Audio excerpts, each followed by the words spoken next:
Welcome to the STARS program, seniors taking active roles in society. And now, here's your host, ANITA FINLEY. We are going to talk to a young man who wrote a book. His name is Stephen Koss, K-O-S-S. He wrote a book called On Standby South of Heaven. It's a little strange title if you don't know the book, but it's perfect once you read the book. Coping with Cancer, My Struggle, My Journey, My Growth. And it's not that he had cancer, right? Right, as my father. He had brain cancer. Yeah. Yeah. And so when you were growing up, what was it like? Well, I didn't see my dad a lot, actually. He lived in a town over from where we grew up, and my mom raised me and my sister. So I didn't see him very often, maybe about a handful of time of years. Thanksgiving and Christmas, always at his grandparents' or my grandparents' house. But they always took us every Wednesday after school, which was strange at first. I was almost embarrassed about it at school when I was younger. You know, your grandparents are coming to pick you up and you're 12 and 13. But now the other kids, their grandparents never came and picked them up. So we were very close. So I was going to say that. So today, we know a lot of kids don't even know who their grandparents are. If they do, they don't see them. So you were very lucky in a way. Yeah, we had a very good relationship. And every Wednesday after school, right on time, we would always come over there. And how was your father to your grandfather? They had a strange relationship, I would say. Not so, I guess not so open. You know, my grandfather was a very reserved man of little words. Yeah. Their relationship, I don't know, everything was kind of a mystery to me because not a lot of people ever came around. It was always just me and my sister, my grandparents, and my dad. And I always wondered where the rest of the family was because my grandmother had a lot of sisters. And, well, we never really met anybody. But your grandfather loved your father because he's the one that encouraged you to take care of him when he got cancer, didn't he? Oh, absolutely. I mean, he always was like, Stephen, when are you coming back? I'm going to need your help. And I was like, well, just tell me exactly when you're going to need me and I'll come back. Because, my grandfather at the time was 95 years old, and he was going to visit his wife every day in the nursing home. So he was going through a lot and, it just got to the point where he's like, I really need your help now. And you really did give up a lot. This wasn't like you just, were sitting around or you had your own little business. Tell us what this was like and what you had to decide to do. Yeah, it was a tough decision. You think about it, you're like, I have to give up my whole life. I have to move back to where I grew up, 1,500 miles away. I don't have a lot of money at the time. I was going through a bankruptcy, actually. I had to leave my job, my girlfriend, my friends, and go into a situation that, frankly, I didn't know what was going on. The phone had been shut off. The gas was shut off. And that's when he was like, I need you to come back up here. And I'm thinking, should I do this? I remember calling my mom and asking her. And she was like, well, it's up to you. You can do whatever you want to do, honey, but just do it for the right reasons. She's like, you don't have to do this. But I always thought to myself, if you're put into a position where you are the only person who can make the change, isn't it your duty to do it? So that, when it came down to it, my life wasn't going awesome in Florida at the time. It was a little stagnant. Things were kind of rough, but I kind of put that to the side as well. And I was like, well, I'm always about taking chance. And my dad used to always say, Stephen just goes where the wind blows him. So that's what your father used to say. Yeah. Okay, so let's get into the book a little bit. So when you say, now he knew he had cancer. Did he know he was going to die? Yeah, I came home. I was doing gym promotions on the road. I remember I had come home and it was summertime and I figured I'd give him a call because we hadn't spoken in quite some time. And I was trying to see if we'd get together and go to a ball game. And he had told me he had brain cancer and he laughed about it, and I was floored. I couldn't believe it. I thought here we were going to try to salvage a relationship together, get that father-son thing going that we never really got. And then I learned that, he thought he was going to die. I mean, he pretty much stopped giving up, although he outlived their diagnosis. He lived for 7 years with that without taking the proper medication or any chemo or anything like that. Yeah, quite amazing. He was a tough cookie, wasn't he? He was tough at it, yeah. He was hard-headed to a certain extent on what he wanted to do, but, he always joked, yeah, I'm dying, and he'd have a laugh about it. I guess he figured we're all dying. It's just, but I have a cancer. And how many years were you with him before he did die? We spent the last 15 months together. Oh, so he was alone with this because by that time he was starting to have a lot of pain, didn't he? Yeah, he was in bad shape. He was not eating at all. when I first came home to see him, I didn't even recognize the person in front of me. His ribs were sticking out. His hair was all overgrown. He must have only weighed like 110 pounds at the time. And it was a little scary coming home. I had drove all day, and I had come home at midnight. And you took a deep breath, and you said, okay, now but you didn't know how long. It could have been just a week or two. When we finally got him to the hospital, I asked the doctors who's down there, one of the major hospitals in Cleveland, and I said, well, how long does he got? They're like, I don't know, a day, a week, a month, maybe a year. We have no idea. They just wanted him to get surgery right away, and he was dead set against that. So he'd never had the surgery. He never had the surgery. Now, the doctors were pretty confident they could remove it. They said 95 success rate, and he would probably live another 5 years. But they were kind of murky on how life was going to be afterwards. I see. Yeah, but he just was dead set against that from day one. So I just, those were his wishes. So I just let him be. And did you know you were going to write a book from this? Did No, you start taking notes or what? No, that's actually, I wrote that about a year ago. I was in a study abroad program in Italy. I was very lucky to go to Florence for 6 weeks. Wow. And there's only 3 stations on TV over there. They're all in Italian. So you only could do so much in the city all day. And I just started writing it before I left. And I was like, I should share this story. It was also of like self-medication, like healing. Like, let's just get this all out in the open and purge it. And maybe it'll help somebody else. I wrote the book so people can relate to it.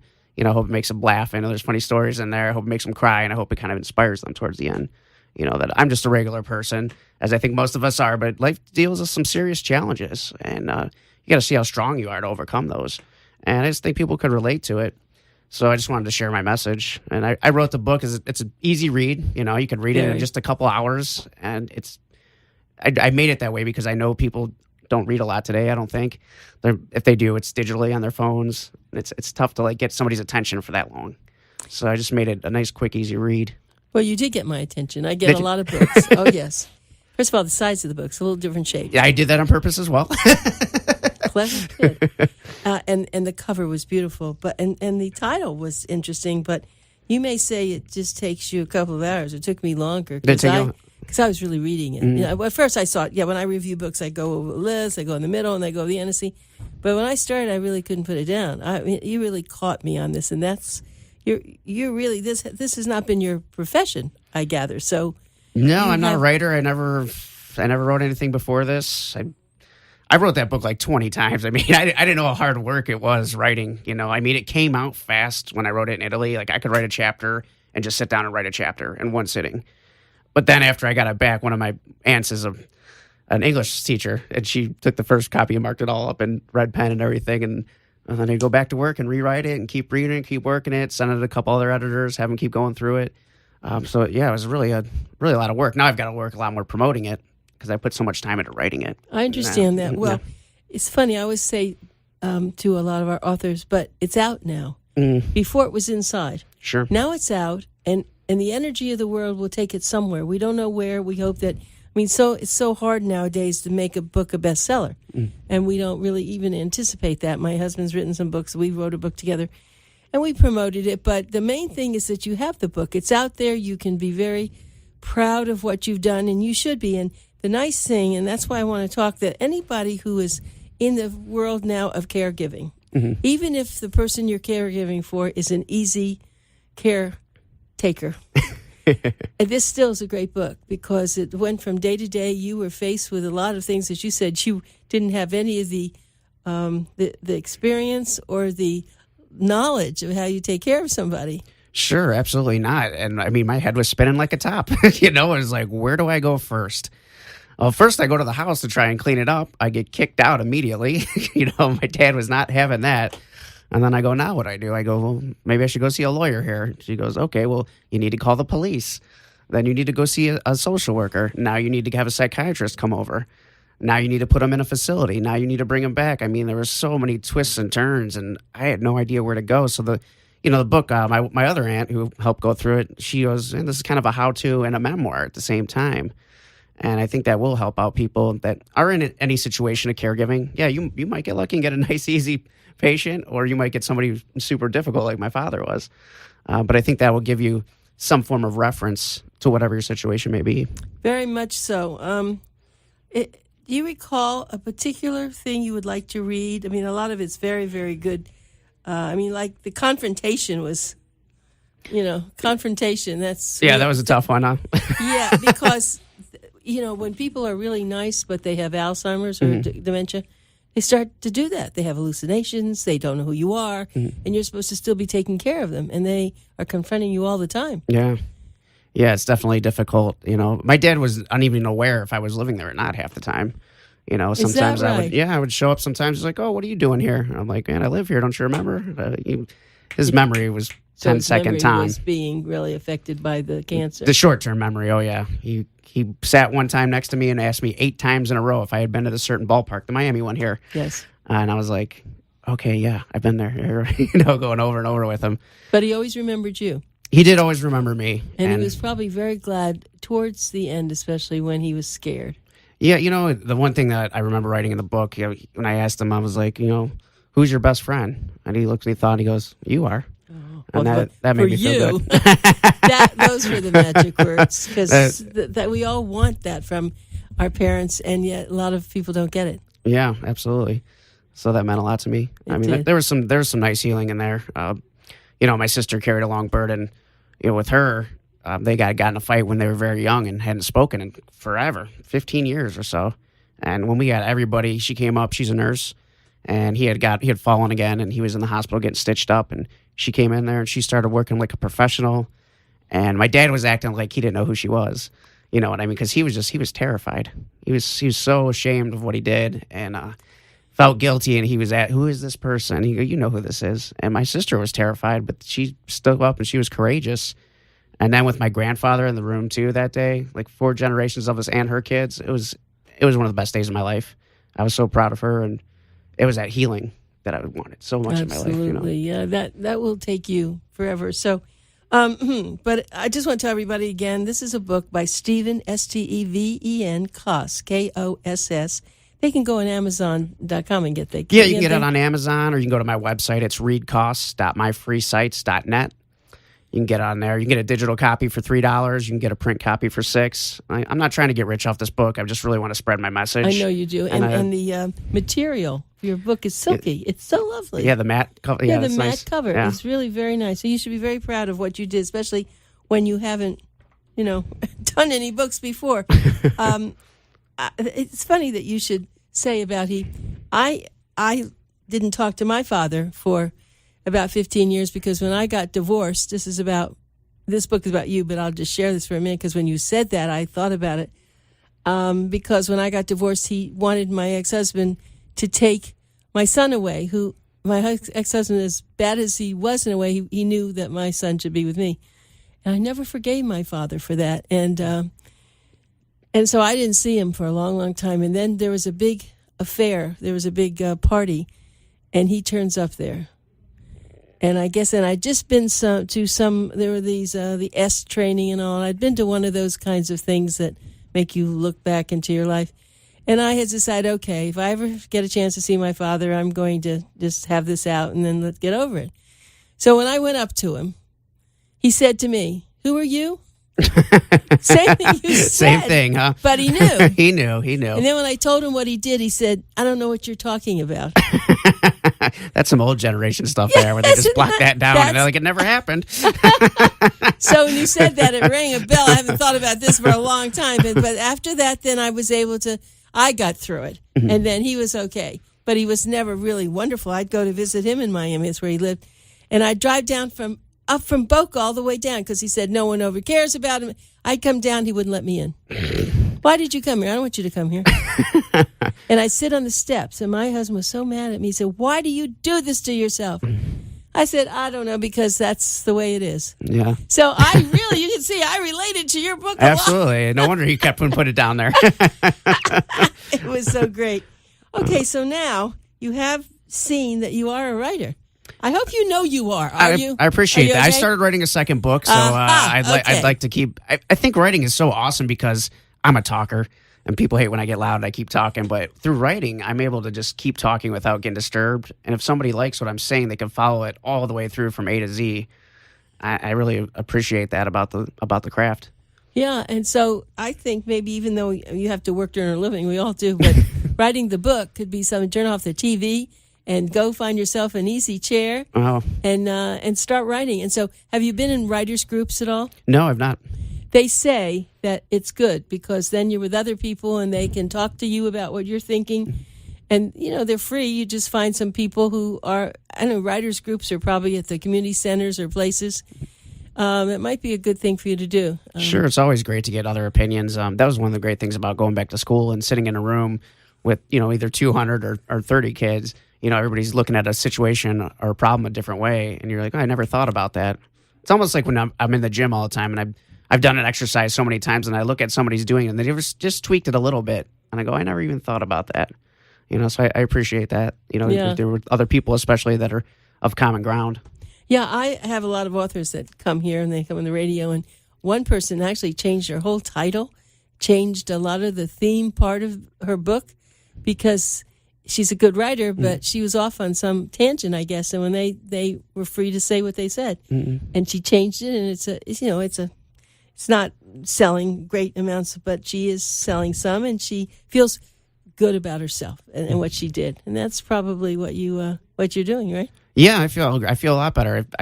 I'm a lot more confident in pitching the book now that I've had you, and I've had another woman who's a publisher of a newspaper in Mississippi that don't know me because most people that read it know me. So it's an unbiased opinion coming from somebody else in this business, and now I'm pushing it on strangers. Like last night, I met all these people at the hotel, and I was like, "Hey, here's my card. Why don't you check out my book?"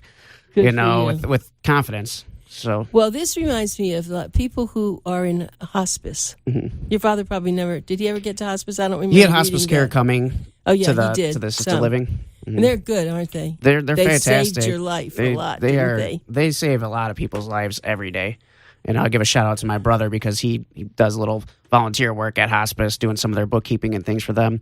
But it was funny because when they first came to the house, the gentleman was actually the younger brother of a kid I went to grade school with. So it was like, oh, that's funny. But they're terrific. They come in, because taking my dad places was impossible. Anytime that he never really got hurt with me, but one time I did have to call paramedics because he was bleeding. He gashed his head, and if you get a head injury, it bleeds. And I had to call them over, and they came in, and they knew exactly what was going on. They empathized with me 100%. And they're like, "You call us anytime, Steven. We know you guys. It's cool." So every day they go out there. I mean, I think they're real heroes to put up with death every day like that, and see the pain on someone's face and the family members, and to bring a smile into their day, and to make it so much easier that you're not having to drag them in a car and find out they're going to be fighting you the whole way and how you're going to get them back into the place, or even find where you're going, and things of that nature. They make it so much easier on you. Now let's go back to your grandfather. Sure. So you're here. You're now taking care of his son, who he wanted you to do. Right. How long did he live?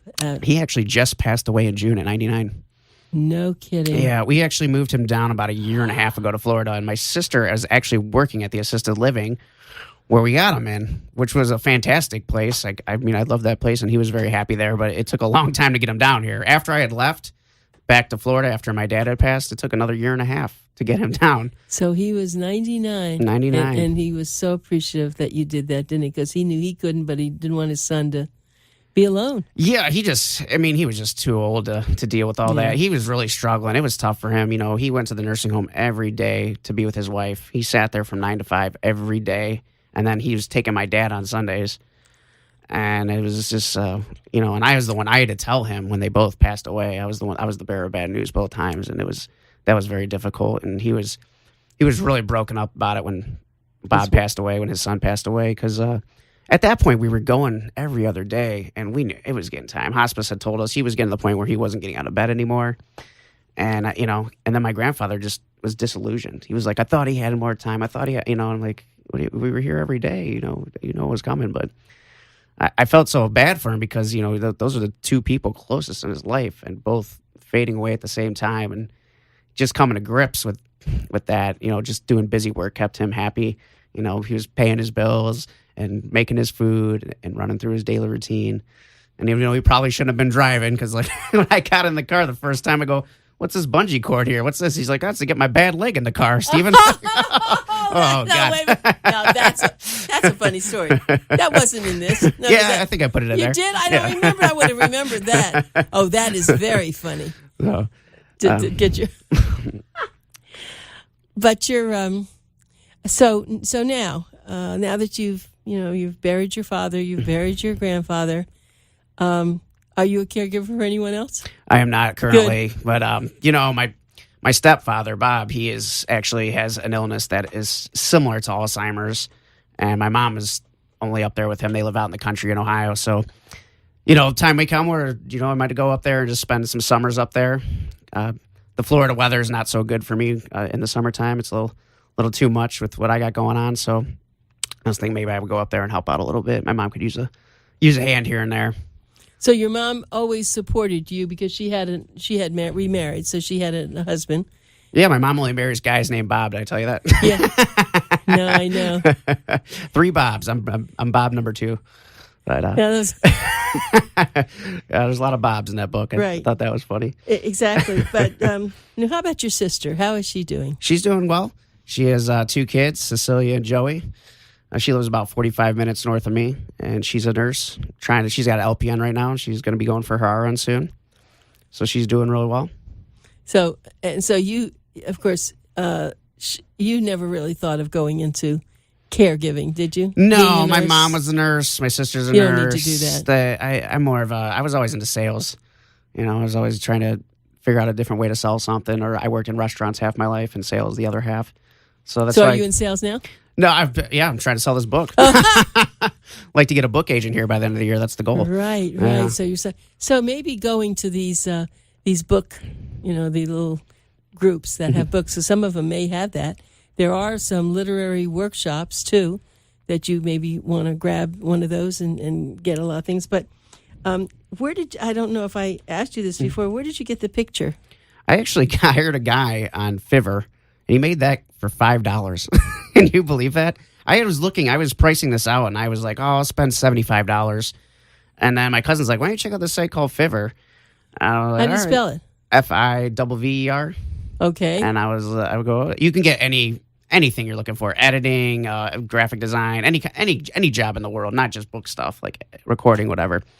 And he was from Germany, and I go, well, this is what I want it to look like. I wanted to have mountains in there, and I want this, and I want the sun over here, and he goes, okay. And he made that in 24 hours and sent it back. And I go, okay, just one thing. Just put my name at the top. You forgot that. And we'll have the title at the bottom.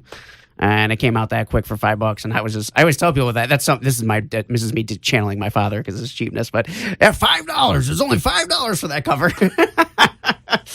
But yeah, because most times you get a graphic artist. I mean, they're expensive. They went to school for that. Absolutely. And so this isn't really a photograph. No, they just put that together digitally. Oh, I am blown away. I didn't ask. I guess I hadn't asked you that. That is just gorgeous. I mean, you could have a beautiful picture like that in your house. I mean, it's really super. One thing I didn't have, though, was I didn't have a picture of you in the book. I did get one, of course, to use, but maybe in your next one, make sure you put a book. Because you're so cute, I got older pictures in there of me. There's one of me and my mom in there from like not who but a you current are now. or You current have one. to have an authored picture. You're right. And yeah, right. And of course, that was good. But and then you dedicated. This was very nice in your dedication, like to thank my dad. But then Candy, your mother, Candy. Yes, absolutely. Me and my mom are so close. We share just a common trait of intuition and just similar thinking. There's a lot of things I can't talk about with most people. They just don't get it. But I can always call my mom, and she understands exactly what I'm talking about. And that's something we share that I think most people don't. Oh, that's lovely to have a son that does that. So I was able to come over there. Went over to my mom's every Friday when I was taking care of my dad, because I just needed that half a day break. And I would spend the night there, and I'd come back on Saturday and take my dad. Saturday was our field trip day. I'd take him out somewhere to the park or bowling, which I talk about in the book. Mm-hmm. But, those Fridays were for emotional stuff, for talking about my feelings, because good God, all the stories I had from the week were just crazy, you know what I mean? And she would just sit there in awe and just be like, huh? And sometimes not sure what to say. Were you a cook before? How did you learn how to get your father to eat? My father loved to eat. His mind state was so gone that he was just like, well, whatever, I'm not getting food, I'm not buying it, you know what I mean? He wasn't able to drive. But he would eat it if you put it in a plate? He would eat a ton of food. Oh, my God. So you didn't have to feed him. He wasn't at that point? No. I remember coming home one time. I had a whole pizza and wings, and he was just like, I'm not hungry. And he sat down, and he proceeded to slam this pizza out. And I was like, I better eat faster if I want any more of this. Because, Yeah, I don't know why. When I got there in the middle of the night, right, I drove up from Florida and I went to the fridge to throw the drinks in there, and all of a sudden the smell hit me. It was all rotted food because, oh my God, I almost threw up. But one of my aunts was just giving him food, but he was never eating it for whatever reason. So if we made a meal, we always ate it together. You know, I always made him breakfast, and then I go work out, and then I come back and I make him lunch, and then I go back to school, and then I come back and I cook his dinner. And those were challenging times, let me tell you. He is like a little kid just picking away at the pots and pans when I'm trying to cook. I'm like, get out. I just shoo him away. You know, but he could eat. He would just, no weight would ever be gained. He was just, the disease would just not allow him to do that. So. Did he sleep at night, or were you worried that he was going to get up and leave? No, he did sleep at night. You know, we always took his second pill at 9 p.m. and he'd go up and he'd read for about a half hour to an hour, and then he'd go to bed and he'd wake up about 8 o'clock. So he didn't have a sleeping pill at night. He would sleep okay. Well, those pills are drowsy. That the medication for the brain tumors for the seizures. So he would sleep good. I mean, sometimes in the middle of the night, though. I mean, one of the first times, boom, he fell in the bathroom, and I woke up. I was in the basement. He had a seizure, you know, and I got up there and got him off the floor. So that, but most times, no. I wasn't worried about him walking out. One time we got into a fight because he would normally go to the senior center for lunches. Loved hot lunches. It's the bee's knees. But he couldn't get a ride that day. And I was going to school, and I'm like, listen, you cannot walk there. It's too far. And I'm like, if you walk there, they're going to pick you up, and you're going to be in a home. And I was like, you don't want, and we had it out. So I remember posting a note to the door, and I was like, don't do it. Just wait till I get back, you know, and he didn't go. So, because I let him wander, Anita. I didn't want to take that away from him. He walked the block probably 10 times a day just because the disease caused so much uneasiness. He could never sit still for too long. So he thought it was, you know, excellent exercise, and he loved his neighbors. He talked up that neighborhood like it was the best place you could ever want to live. You know what I mean? He loved it. So I never wanted to take that away from him, you know. Well, Stephen Koss, you actually, I want everyone to get the November issue is now out, and you can see the review on Standby, South of Heaven, Coping with Cancer, My Struggle, My Journey, My Growth. What a wonderful young man, and he did such a nice thing for his father. Thanks so much for being here with us. Hey, I appreciate it a lot, Anita. Thank you for having me.